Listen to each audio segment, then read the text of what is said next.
இந்த பல்லாயவனம் பார்த்தோம்னா பிற்காலத்தில் இந்த மொழிகள் உருவாக ஆரம்பிச்சிச்சு. பேச்சு மொழி அப்படியே உருவாகி சன்னமாக மன்னர்கள் ஆட்சி காலம் உருவானுச்சுல்ல. இவங்க வந்து நடனம் ஆடுற பெண்மணியாக, நாட்டியம் ஆடுற பெண்மணியாக வந்துட்டு மக்கள் மத்தியில் வர ஆரம்பிச்சிருக்காங்க.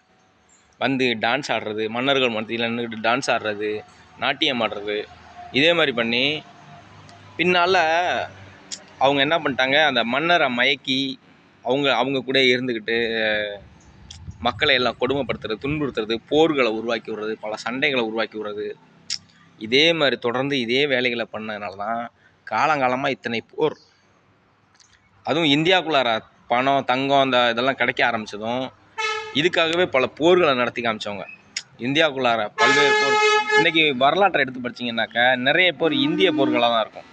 காரணம் என்ன, இங்கே உள்ள தங்கங்களை வந்து சுரண்டி எடுத்துக்கிட்டு போகணும். அதுக்காக தான் காலங்காலமாக